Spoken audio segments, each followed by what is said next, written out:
Hello and welcome everyone. My name is Amy Klein-Tuckert. I am the Programs and Events Specialist for the library here in Kenosha.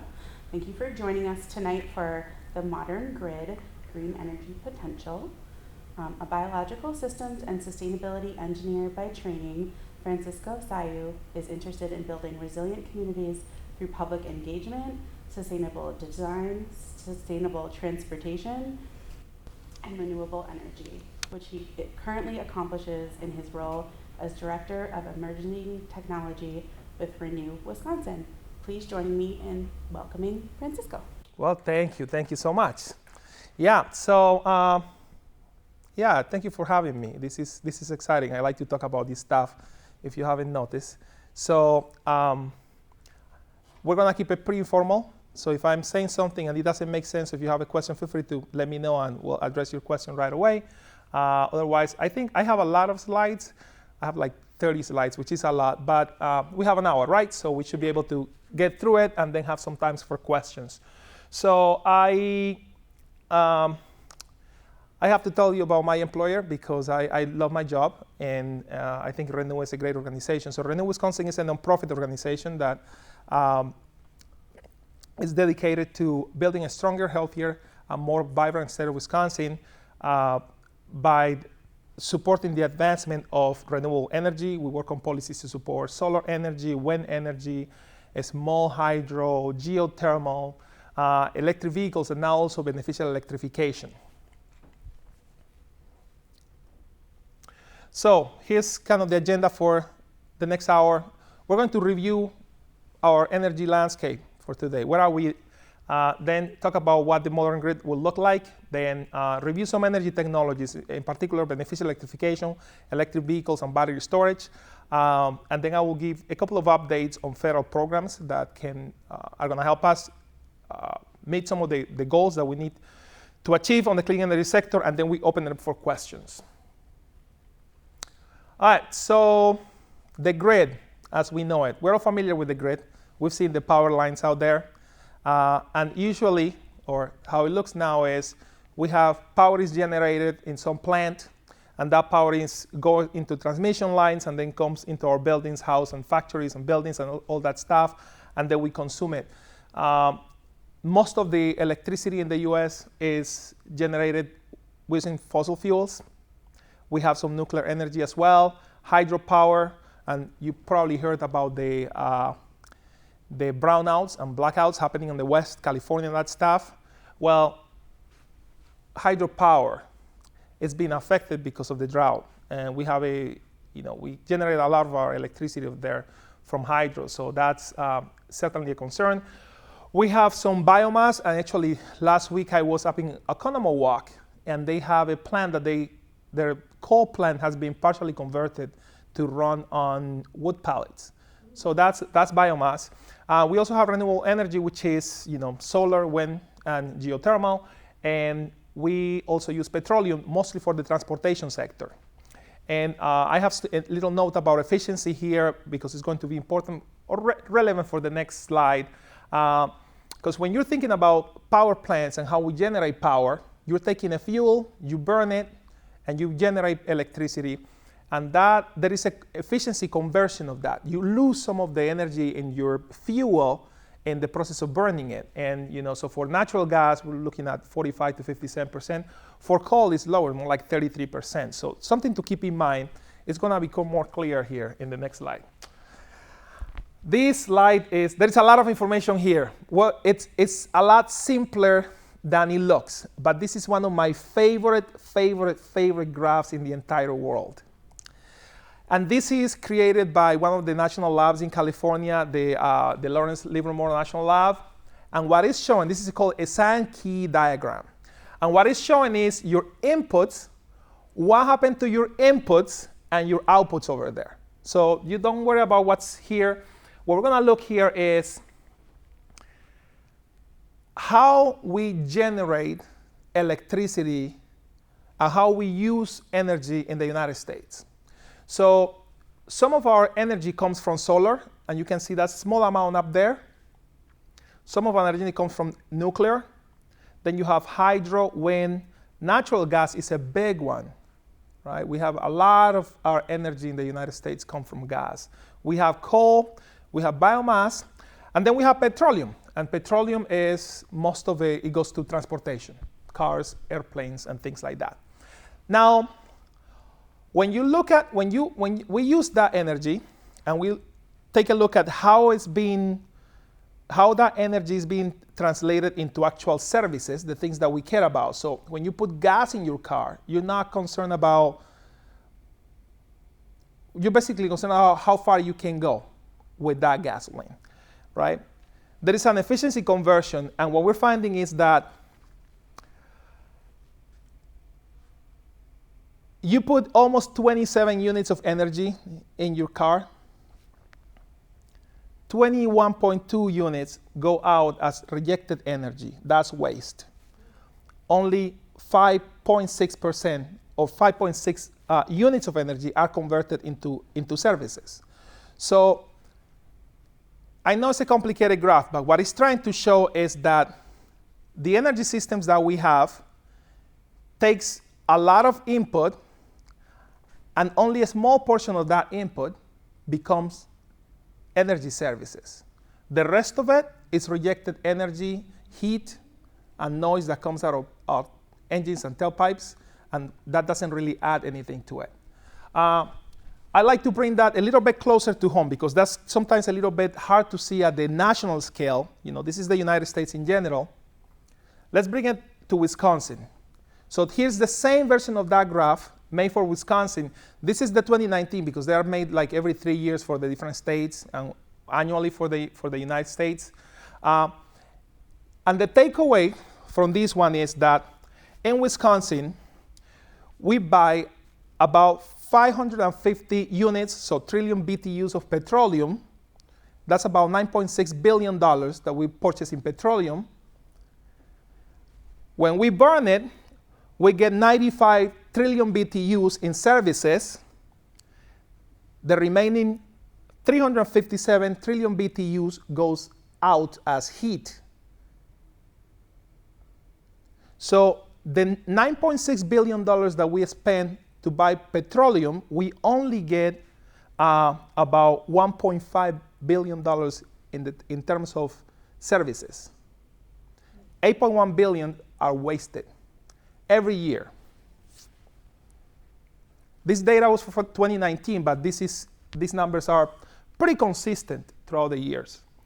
So my conclusion from all of that, my takeaway from all these graphs is that we need to transition from our current fossil fuel economy because we're wasting 64 cents out of every dollar that we spend in energy.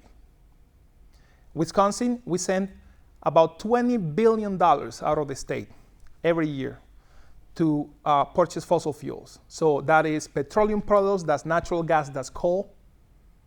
20 billion out of the state's economy that we could at least partially replace with homegrown renewable energy that we can generate here in the state and keep those dollars here. Make sense? That's the reason I do this work. It's like $20 billion out of the state economy is a lot of money. We could put a lot of people to work for that, right? So often when you talk about renewable energy, people say, well, you know, the sun doesn't shine all the time, the wind doesn't blow all the time, you can't really do that because you need something that's consistent and that you can trust. There is some logic to that argument, and I hear that. I'm here to tell you that it is possible to transition to at least a better scenario than the one we have right now. So, and this is why. I am showing here two snapshots, like screenshots of the generation state for two of our independent system operators. So the United States has basically several grids. So Texas have their own grid. We here in the Midwest, we have an independent system operator called MISO, the Mid-Continent System Operator. California has its own grid over there, CAISO. And what I'm showing here is at the same time of the day, there is a time difference, obviously, between Wisconsin and California, but about the same time of the day, how much electricity is being generated and what is being used to generate that electricity. So if you look at MISO, if you look at MISO here, this is where we are. So Wisconsin, Minnesota, all the way down to Louisiana. Most of our electricity is being generated from coal, 45% of it from coal. Then natural gas is 35%, nuclear is 11%, wind, other sources, and solar only 1.6%. About the same time of the day, with the time difference, if you go to California, you see renewable energy is about 50%. Natural gas is 37%, then hydro. You have some batteries there that it's actually negative because they're charging the batteries at that time. You have some nuclear, and then coal is 0. Do you see the difference? Now, this is not to say that 50% of the electricity in California comes from renewable. That's not true, not at this moment. This is to say that at that particular time of the day, 50% of the electricity in California was being generated from renewable at that particular time of the day, because in the middle of the day, the sun is shining, the wind is blowing. That number will be different in the middle of the night. And once you put all the hours of the year together, it's not going to be 50%, it's going to be a lower number. But I can tell you it's going to be a higher number that is over here in MISO, because our renewable percentage here is pretty small. Make sense? So it is possible to have more renewables. Some places are doing it. In fact, Denmark and Uruguay, they get 61% and 44% of their electricity from wind and solar. We have a long way to go to 61 and 44. So we have a lot of work to do here. So we need to transition from a grid that looks like this, where you have a power plant and the power flows from the power plant to the final users, to something that's a little bit more interactive. We have some power plants. We're gonna have to have those for a while. And then that comes down to the distribution, to the homes and businesses. But we also have some distributed energy resources that are contributing to that. So you have your solar, you have some batteries, you have some wind that's contributing to it. So it's not all of it, not all the power, the electricity or the power is coming from a centralized plant, but we have some distributed resources that are contributing to that. Make sense? So what is it going to take for us to get there? We're going to have to do some work. We're going to discuss some of the strategies, some of the things that we need to do to help us get there. And one of the first things to do is we have to transition our fossil fuel appliances to electricity. And that is part of a strategy called beneficial electrification. So beneficial electrification is just what it sounds like. It's electrifying things, and it has to have a benefit. It has to have a benefit, a net benefit. We don't want to electrify things that really makes no sense to electrify, but most of the things in our houses, in our businesses, make sense to electrify. And just let's take a look at what these things are. So your air conditioning and heating, your HVAC, you can electrify that using a heat pump. And the heat pump is basically like, it will replace your furnace. And if you have a furnace that has air conditioning, because you have a condensing unit outside, this piece of equipment, this heat pump, will do both. Will do the work of the furnace and will do the work of the air conditioning. We can electrify our dryers. So if you have a gas dryer, you can have a heat pump gas dryer, the heat pump dryer that will get rid of the gas and just work on electricity. We can electrify our stoves.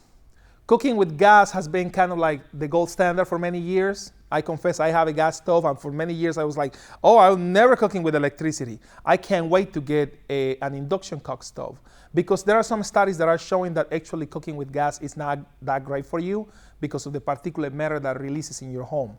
So that's something I'm going to be doing next year when the tax incentives in the Inflation Reduction Act become available, is switching over to electric. Obviously, you want to do LED lighting. It's just really simple to do. And you can do a heat pump water heater as well. So if you have to replace your water heater, I highly recommend switching to a heat pump water heater if you can do it. And on the transportation side, you can have an electric vehicle. So all these are strategies for beneficial electrification. In addition to that, you can have battery storage if it makes sense for you. And we'll go over some applications where having battery storage might be beneficial. And if you can have rooftop solar, that's not beneficial electrification, that's really renewable energy, but it's a strategy that goes along because now you have all these end uses in your home that you can power with your rooftop solar system. So in a way, it's kind of like bringing resiliency and like self-sufficiency to your own home.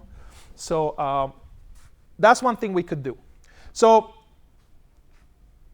a couple of takeaways on beneficial electrification. So why do we want to do beneficial electrification? Because it saves you money and improves energy independence for you and for us in the States. So remember that $20 billion figure I cited before? Once you switch to electric, we have more control of where our energy sources are going to come because we can generate some of that here in the state. Keep those dollars here in the state. When you're buying gas, you have no control because we don't have any gas here. We have to take it out of the state. So heat pumps and heat pump water heaters use less energy than the traditional HVAC system. And also, they can use locally generated energy.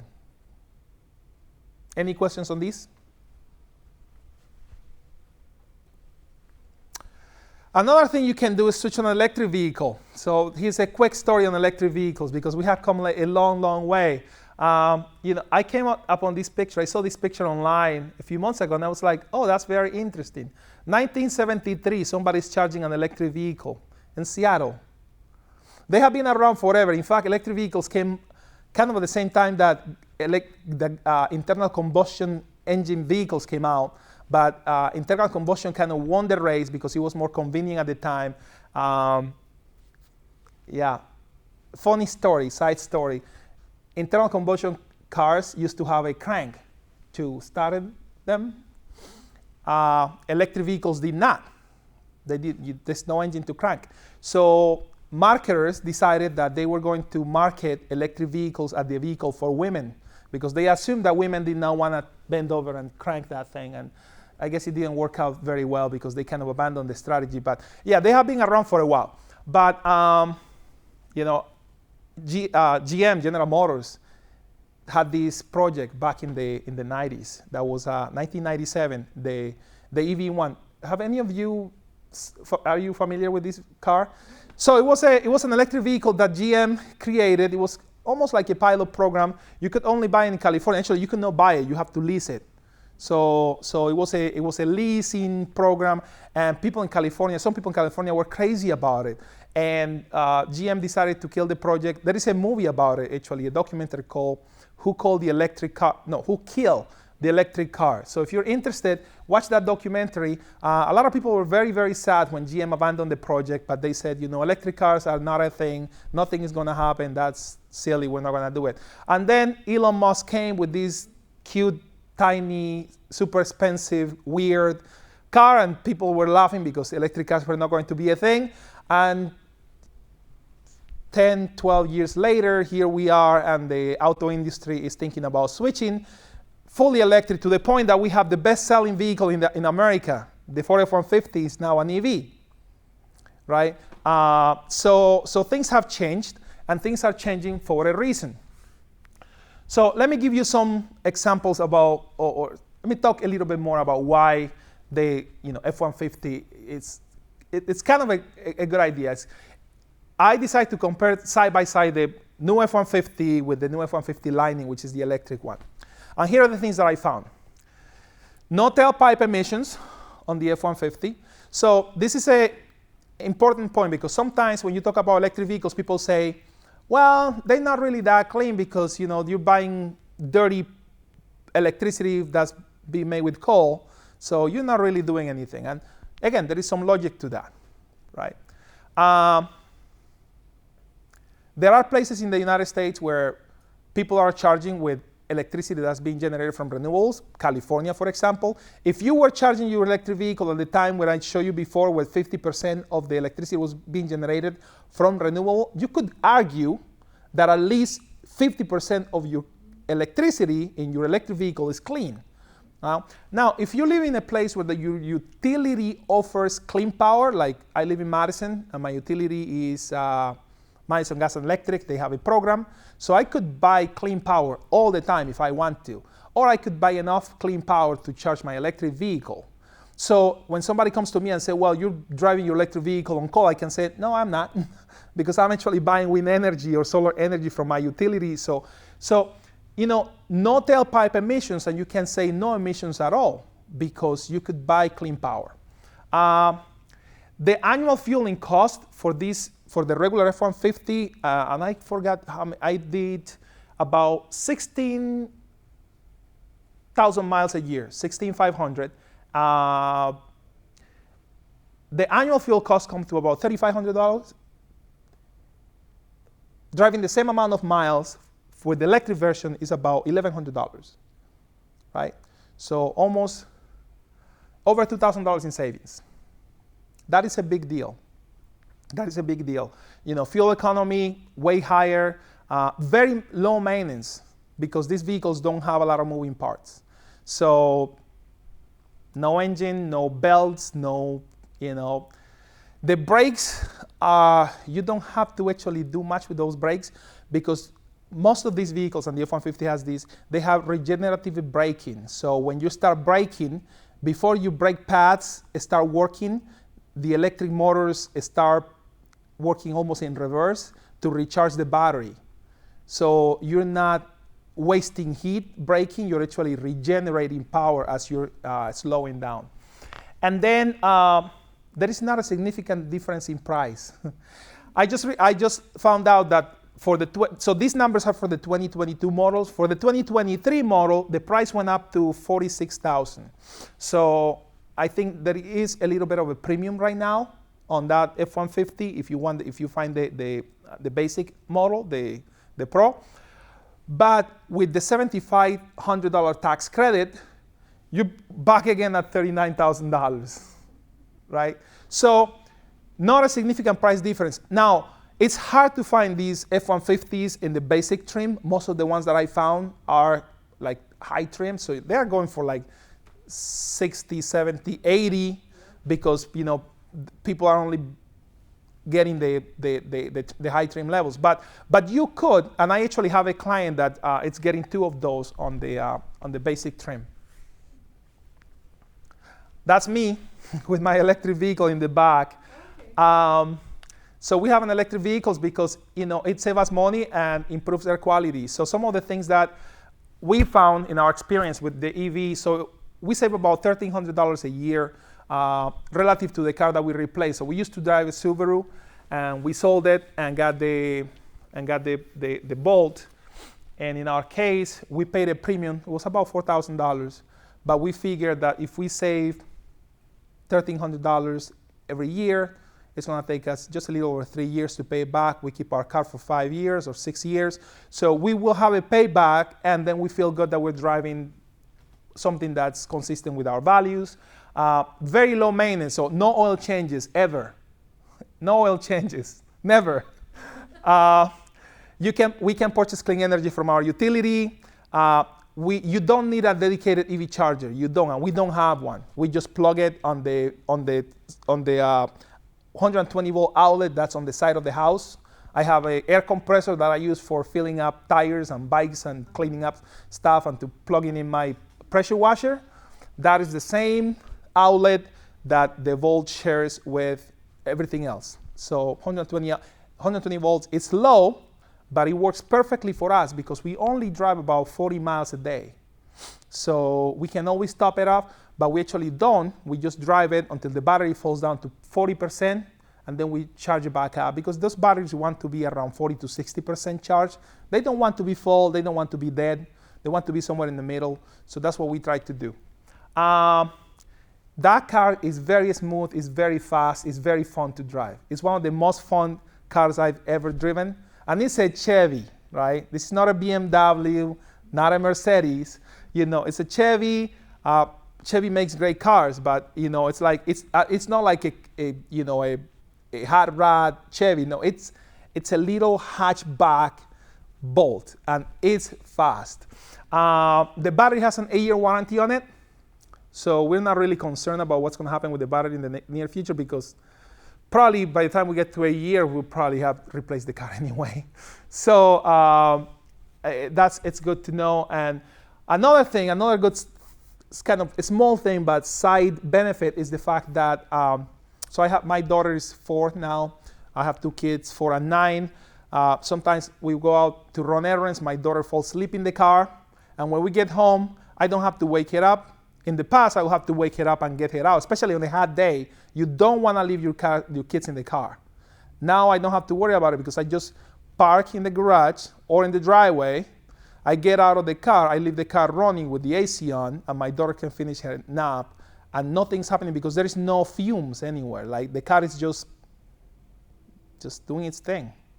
And my daughter finishes her nap, and when she wakes up, if I'm concerned about something, I just bring the monitor out and I put her in the car so I know when she wakes up. But when I have to take a meeting and my house is too loud, I just go in the car and I do phone calls. The car turns into an office for me, whether it's the summer or the winter, because I can always turn the air conditioning or the heat. I can just have it running, and it's only burning a little bit of electricity, not gas.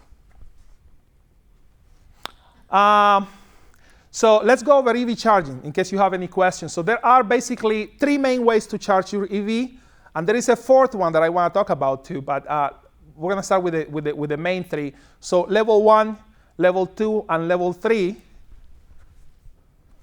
So level 1, that's actually my car, and like I said, there is an outlet right over here, and it just shares the outlet with the air compressor, and it just charges right there. So it's about 1.5 kilowatts.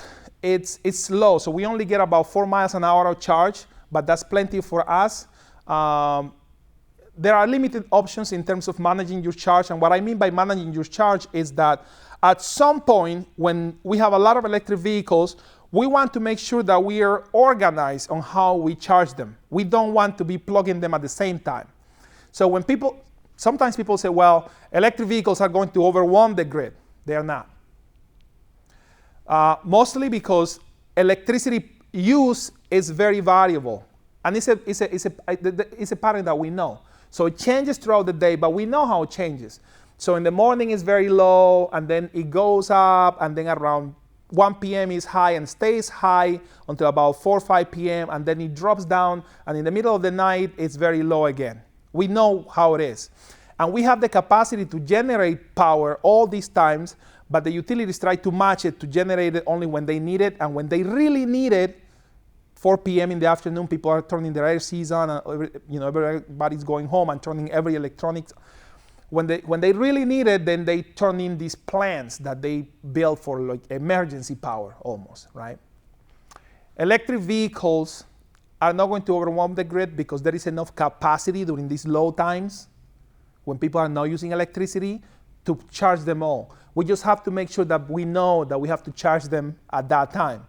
Not when we're running the air conditioning and the dryer and the stove and all these things, but when you're sleeping, that's when you charge your EV.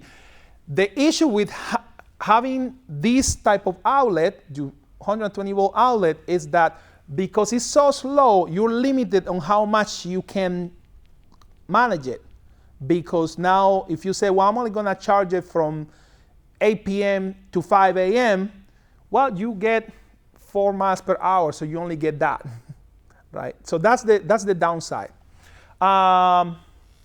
But it's convenient, and it works for a lot of people.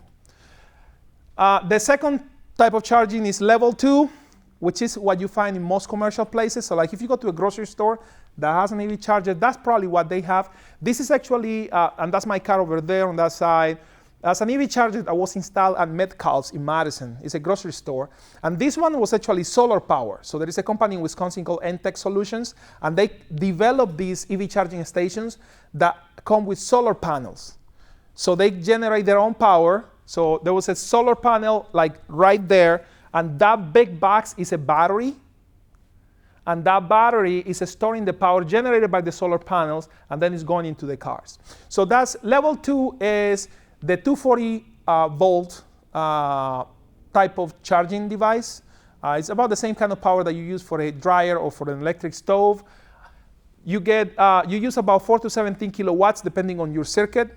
You can kind of calibrate it depending on your circuit. You get 12 to 30 miles an hour.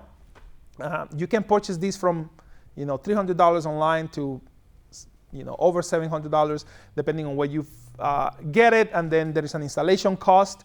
And some utilities have these through some programs. So our utility has a program where we can pay a monthly fee and get one of these installed at home and then pay it over time. Or you can just buy one and get your electrician to install it for you. What is the charge like when you go to a public charging station? Oh, good question. So Wisconsin, you cannot. Wisconsin is one of 7 states in the nation, maybe 6 now, that where you're not allowed, nobody's allowed to sell electricity but the utility. Okay. And because these are not owned by the utilities, people have to charge per time. So usually you pay per time. So when I go to this charging station, this one was actually free because it was a demonstration project. I pay nothing. But usually if you go to a charging station, they have a rate there. Say it's $1 an hour or $2 an hour. Okay. But because they cannot charge for electricity yet. Okay. And this is level 3 charging, which is fast charging. This is the stuff that you do when you're traveling, you're on the highway, and you need to charge quick and get going. You can get you can get up to 80% in anywhere from 5 to 45 minutes, depending on your vehicle and the charging station. The last time I used one, I was in Milwaukee. I used it for 27 minutes, and I got to 80%, and I was able to go back home and run errands and do all that stuff. And how much did that cost you? I paid $4 and something cents. It's very cheap. It's very cheap. And then I'm going to talk about a federal program that's going to give us a bunch of these stations. But I will do that during the updates. And then there is another charging technology, EV charging technology, that is very new to us, but I see a lot of potential in it, and it's going to be great if we can have it develop more quickly here in the United States, which is called vehicle to grid. And the idea here is basically, an electric vehicle is a big battery.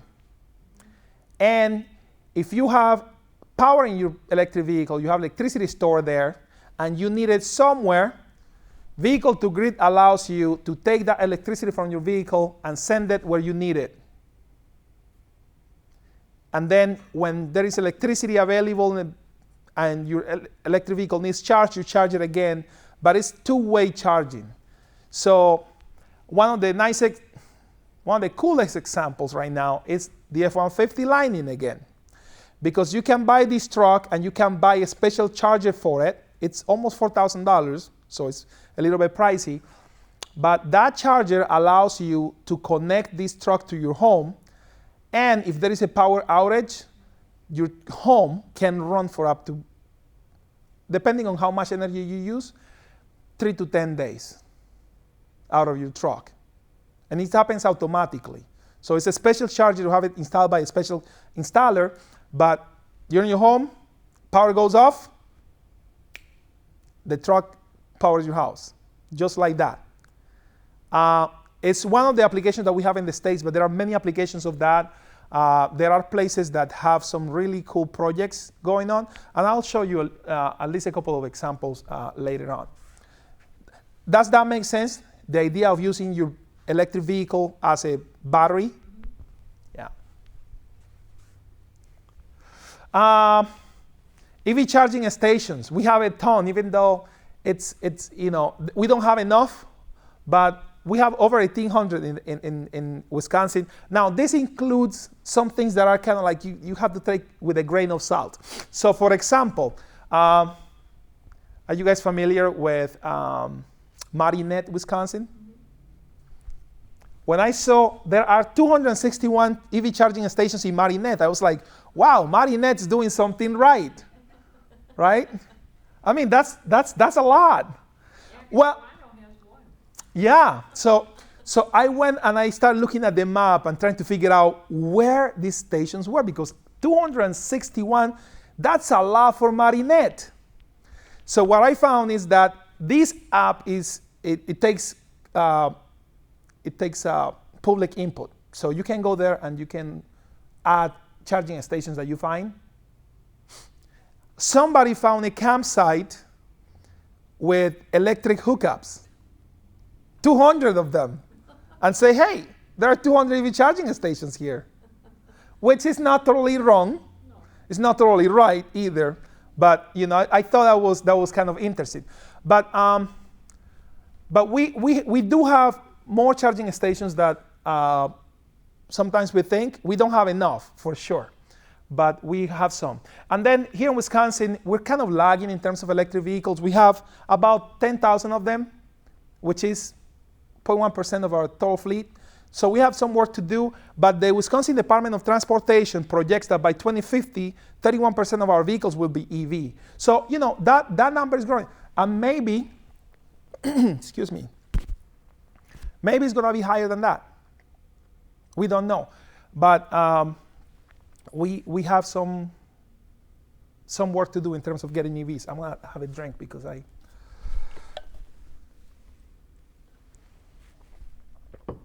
better. EVs can be more affordable than you think. And this is an exercise I did a couple of weeks ago. I went to Auto Trader, which is one of these auto, car sale stuff. And I put side by side the Bolt EV, which is what I own and I own well, with vehicles that are somewhat comparable to, in size. And I found that there is a premium, about $3,000 premium for these vehicles. But starting actually, December 31st, no, January 1st next year, the Inflation Reduction Act is going to provide a $4,000 tax credit for used EVs. So you could buy these vehicles and get $4,000 tax credit that you don't get here. Now it's the same price of cheaper. And then you get the fuel prices on top of that, so you're winning. So that's something I'm super excited about, that next year we're gonna have that tax incentive, and I believe starting 2024, it can be applied at the time of purchase. So next year, the IRS doesn't have the infrastructure to do it at point of sale, but in 2024, they plan to have that infrastructure. So when you go to the dealer, you buy your EV, you use EV, you should get that $4,000 rebate at the time of the purchase, which is going to be great. Because almost like somebody's giving you the down payment, basically. The vehicle has to be below $25,000 and it has to be at least 2 years old at the time you buy it. So, but it's something that I encourage you to look into when you're purchasing your next vehicle. And then there is battery storage. And battery storage is basically, we produce electricity at times where we don't need it. And that's when sometimes people say, well, the sun is shining when people are not using electricity. Well, we store it. And we put it in a battery and we have it there to use it later. So it's pretty simple. It's not the only way to store energy. Another way to store energy is pump hydro, which is not very common because it's kind of hard. The permitting process is difficult and you have to build these reservoirs. But it's basically, you have solar panels or wind turbines. You're generating all this electricity that you don't have a use for. You can use it to pump water up a hill. And then when the wind dies off or the sun the sun is not shining, you let that water go down through a turbine and it generates your electricity. It's a very old technology. It's done. It's utilized. It's just harder to build these projects. We're moving to battery storage because it's relatively easy and the price of battery is coming down. So it's becoming more common. Another way to store electricity is to using electric vehicles. And there is one type of electric vehicle that's a really good application for energy storage. Electric buses, school buses. Because these buses have a very predictable schedule. They do their thing in the morning, they do their thing in the afternoon. The rest of the time, they're just sitting there. And you have solar panels, you have wind turbines that are generating power, and you don't have anybody to use it. You store it in the bus and you provide it back to the grid when they need it. There is a project going in Massachusetts where a school district is making money by having an electric bus, and they make that battery available to the grid. And they're sitting there in the summer. That's when we need electricity the most, because it's hot, people are using air conditioners. That is an application that I'm super excited to see. I would love to see a project like that here in Wisconsin. So that's something to keep in mind. Another way to do it is using just a regular car. And this is a case study of a utility, a small utility in North Carolina. They purchased a Nissan Leaf, which is another vehicle that does that bi-directional charging. So it's not just the F-150, the Nissan Leaf does that too.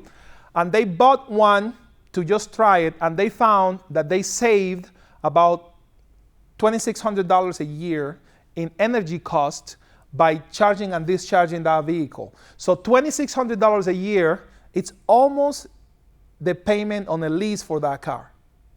So somebody could potentially have a car for free that they can use during the times where it's not being utilized for charging or discharging, but basically for free if they make that car available for a service like this.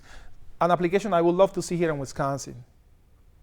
And this case study is pretty fascinating. This is a city in the Netherlands. It's called Utrecht, and they have a partnership with different companies, including Hyundai, the car manufacturer, and an insurance company, where they build this building with this massive parking lot, and they put solar panels and bi-directional charges in them.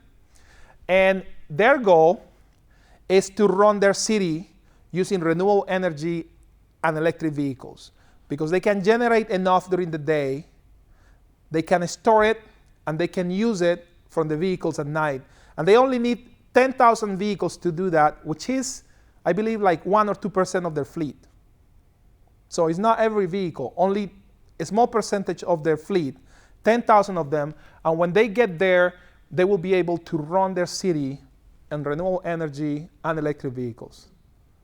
They won't need to burn any fossil fuels. So it's a fascinating case.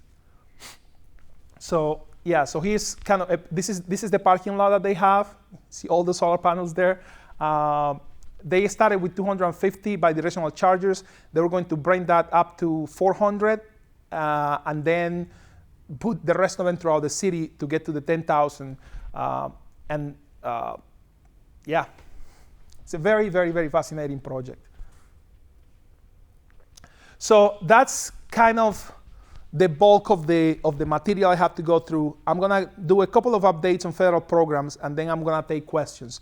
So right now there is a federal program. So there is, last year the federal government signed the bipartisan infrastructure bill, and within that bill there is some funding to support electric vehicle infrastructure. And this is one of the areas I support at Renew Wisconsin. So I support stakeholders interested and communities, and whoever's interested in electric vehicle charging infrastructure. So one of the things that I have been working on is this National Electric Vehicle Infrastructure Program, which is the NEVI program. And basically the federal government set aside $7.5 billion to build a network of EV chargers throughout the state, throughout the states, 500,000 EV chargers by 2030. So we're gonna get a lot of them. The first phase of that program is $5 billion for the states. They're receiving formula funding, which basically means it's a set amount of dollars for each state. Wisconsin got $79 million. And the plan on how to use those dollars was just approved. So now we got the green light to use those dollars. So Wisconsin will get about $11 million this year, and then about $60 million each year after that for the next 5 years. And we are going to build a network of fast charging stations along the main highway corridors every 50 miles within 1 mile of the highway. So by 2030, we should have EV charging station every 50 miles within 1 mile of the highway, at least 4 ports. That's the minimum requirement. So that is something that's happening right now. And there will be another opportunity to add smaller EV charging stations through competitive grants. So once the state kind of gets going with the the fast charging stations, there will be opportunities for municipalities and different entities to compete for dollars to build smaller charging stations in communities. And the good thing about this funding is that it pays for 80% of the cost of the infrastructure. So whoever is partnering with the Wisconsin Department of Transportation only has to cover 20% of the cost, and then they own the charging station. So it's a pretty good deal. Any questions in these?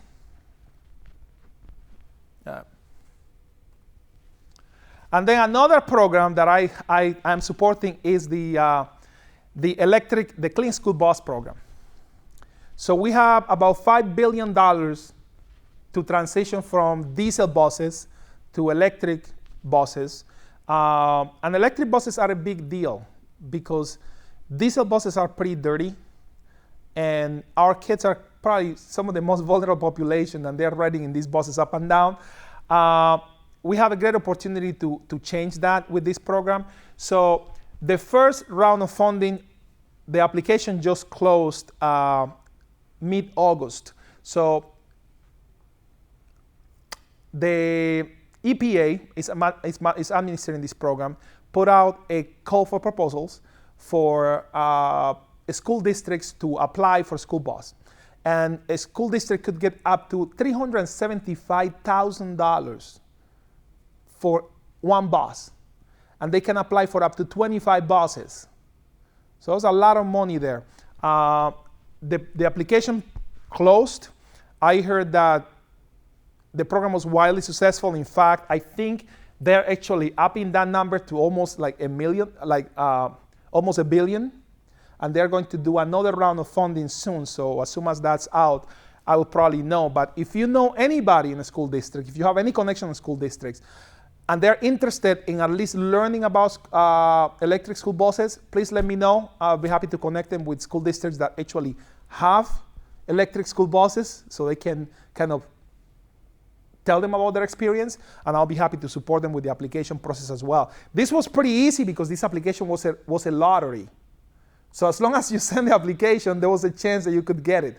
And $375,000 could be enough to pay for an electric bus. They're right now selling for anywhere between $325 and $450. So it could be 100%, but if not, like there was a school district that applied, and Renewable Wisconsin, the company I work for, we have a grant program that provides grants to purchase EVs. So, we'll make some of those grants available to help them out as well if they get selected and they don't have enough to purchase that. I don't know if it will cover 100% of it, but at least it will be another $5,000, $10,000 to help them get there. So takeaway messages. So learn about your energy use in your house. Think about your opportunities to electrify. If you're going to replace your furnace, your air conditioning, or any piece of equipment within the next few years, make sure that you check the incentives that will be available through the Inflation Reduction Act. There will be a lot of money, and there is a calculator out there, and I have it on my email somewhere, where you can enter your location and your income, and it can tell you how much money you're eligible for every year. And some of these tax credits are like annual, so up to $1,200 for energy efficient, for like air sealing for your home. So if you do any insulation work, any air sealing, any windows, $1,200 of that you can get every year. So that is something to keep in mind. Learn about heat pumps and electric appliances. Test drive an EV if you have the opportunity to test drive one, and if you're looking for a vehicle, test drive one. I know they're hard to come by these days because of the supply chain issues. But most cars are difficult to get these days because of the chip shortage, but and EVs more so. But if you have the opportunity to test drive one before you purchase the next car, do it. And then if you're curious about energy resources, like where is my energy coming from, there are some apps in the App Store or the Google Play that you can download to actually look at those. I have those on my phone because I'm an energy nerd. But if you're curious, there are resources to kind of help you with that. So yeah, that's all I have in terms of slides. And yeah, I made it with 10 minutes to spare. I was concerned that I wasn't going to have enough time. So yeah. When you're looking at used electric vehicles, does the miles on them matter? Like if it has like over 100,000 miles, if I just replace the battery, will it be like new? No, no. So the mileage matter. It would be hard to find an EV with over 100,000 miles now, unless it's like very old, because they have only been around for a few years. But yeah, mileage matter, and if it has that many miles, it means that the battery has cycled up and down a lot, right? Because, well, I mean, it's possible that to get to that high mileage, you kind of have to be charging and discharging a lot. Like, there's no other way, I guess. So what you want to do, and we actually have some handouts of what to look for when you're looking at a used EV. You might want to take one of those. You want to see the health of that battery. So you want to take it to a place where you can plug it in and charge it all the way and see where it ends. So when it's fully charged, it says 80%, then you know it's kind of on its way out. 80% charge for an EV is kind of on the end of the life, right? At 80%, that battery is kind of dying, and maybe it will have a second use, but maybe not in the car. So I would say check battery health. If the battery is in good condition with the 100,000 miles on it, it's fine. It has fewer moving parts than a traditional internal combustion car, but still, you have a suspension that wears out over time, right? You have steering components that wear out over time. So there are these things that wear out like in the traditional car, but the biggest thing is make sure that the battery, how much charge the battery is holding, right? Yeah. How much is a new battery? About? We don't know, because there is not really a big market out there for batteries. So, most of the electric vehicles out there have 8-year warranty. And if you think about when they came out, so some of the older Teslas are probably approaching that 8 years old, but they're just getting there. So there is not a lot of information out there. So I know a guy who owns a shop in Madison where he focuses specifically on hybrids and EVs. And he probably wouldn't recommend you to buy a vehicle that you're thinking about replacing the battery on it, because it probably doesn't make a lot of sense right now, because there is not a huge market for batteries. There is not a bunch of people going out there and buying batteries to replace for their EVs, because Okay, well, let's just say that the battery wasn't in good condition, but the car is. You're not going to scrap the car. yeah, you're not. You probably replace it, but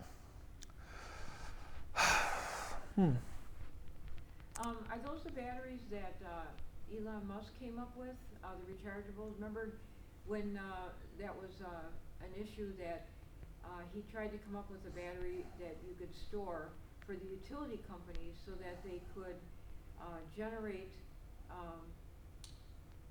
like solar power and be able to store it. like the Tesla Powerwall? Right. Yeah. And I just wondered, but he didn't get a, what do you call it, what do you call it when you invent something and you get a patent? He didn't get a patent on it because he wanted everybody to have the chance to make these batteries. So I just wondered if there's more than one battery manufacturer now. Well, there are, but the thing is, battery manufacturers are selling to car manufacturers, right? It's really hard to go. There's not like a battery store where you can go and buy a battery for your EV to replace it, because there is no market for that yet. Okay. Now the Tesla Powerwall, it's a small battery, so it's about 10 kilowatt, which is the battery in my car is 6 times bigger than that. Really? Yeah, so my car has actually 6.5 times bigger. The battery on the Tesla is about 10 times bigger than that, right? The battery on an F-150, depending on which model you get, is 9 to 13 times the size of that. So you don't want to buy a Powerwall and try to put it, Yeah, if you have an EV and doesn't have a good battery, you want to take it to a place and let them figure it out. The thing is, if you go and try to buy one of the 10-year-old EVs out there, like the Nissan Leafs from 2012 when they just came out, you can buy them for $5,000. Really. And the reason for that is because those cars have the batteries at 80 or 70% now. Right. And that's something we are not willing to live with.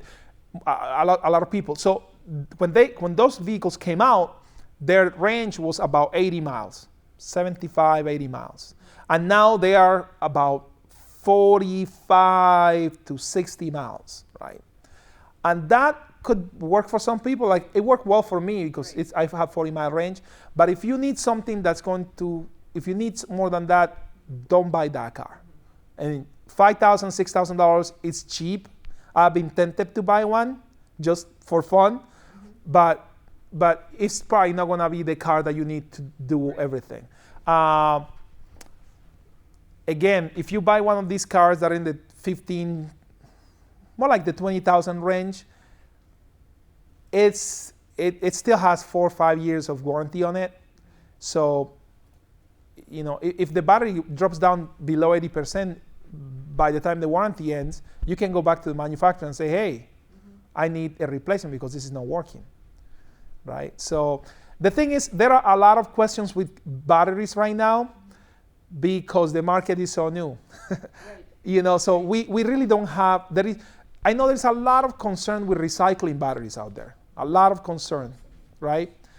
But part of the problem is that there is not enough batteries out there to make battery recycling enough of a business for somebody to actually be doing that. There are big companies doing recycling of batteries. Like, there is a guy who used to be a Tesla employee, and he has a company, Redwoods something in California, and he has contract with all the big manufacturers to do recycling. But he's working with these big companies because they have kind of a supply chain.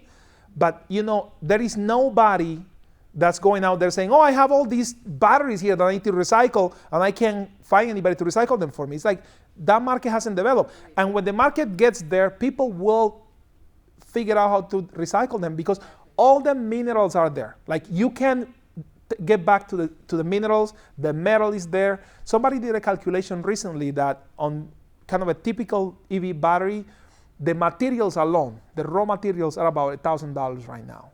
So the idea that we're just gonna take that and put it in the garbage, it just doesn't sit well with me. Like, we recycle things that have less value. Right. We recycle aluminum cans, for Pete's sakes, and we're thinking that we're gonna throw away the batteries. Like, it's just the market's not there, not yet.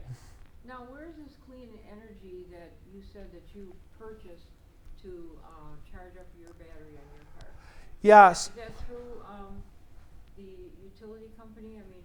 Right. So your utility probably has a program where they buy either wind or solar energy from some farm, and then they can sell it to customers that want that for a premium. Right? Or they buy renewable energy credits. So there is some of that. It's generated somewhere else. I prefer to do it locally. So Madison Gas and Electric, my utility, they have a program called Green Power of Tomorrow. And that's power that's coming from solar farms and wind farms in Wisconsin. Some of them is in Iowa, actually. And how do you get that? You just call the utility. No, I mean, how does that power? Oh, how that gets to your house? Yeah. Well, the thing with the grid is that it all gets mixed. Oh, okay. Even if you have rooftop solar in your house, it's not going into your house. Okay. It goes out to the grid, Okay. and then it gets distributed. Okay, got it. Yeah, that's why the utilities have they want to have a lot of control on how you connect things to the grid, because it's all connected. I don't know if you remember that picture I showed of the MISO system that goes all the way from the, almost Canada, actually Canada to Louisiana. We're all connected. They were all connected. The reason why Texas had the issues it had a couple of years ago was because they have a separate grid. So when the grid starts shutting down, there was nowhere to pull power from. Right. If the same thing were to happen in Louisiana, they will start getting power from us. So there is two things could happen. Either they go and we all go, or there is enough power up here to kind of buffer what's happening down there. So, yeah. So yeah, with clean power, it's a math thing. Okay. Somebody puts this amount of clean energy into the grid, and somebody buys this amount of clean energy out of the grid, and it all kind of balances out. But the electrons don't know. Okay. Yeah. I need like any extra infrastructure on a house to put money into the grid? Like if I have solar panels, do I need to do anything extra to give that money or give the excess energy back? Well, you have to do it through the utility because they have interconnection rules. Yeah. Right, so if you put solar panels on your roof, unless you want to disconnect from the grid, you have to work with the utility to put it into the grid. So basically you have 2 meters. 1 meter that meters how much your panels are putting into the grid, and 1 meter that meters how much you're buying from the grid. And then they just do a subtraction and say, okay, you put in this amount, you bought this amount, this is what you owe, or this is what we owe. So they would put a second meter on the house? Yeah. Okay. Yeah. Okay. We're at time. Yeah, All right. Thank Cool. you so Well, much. thank you so much.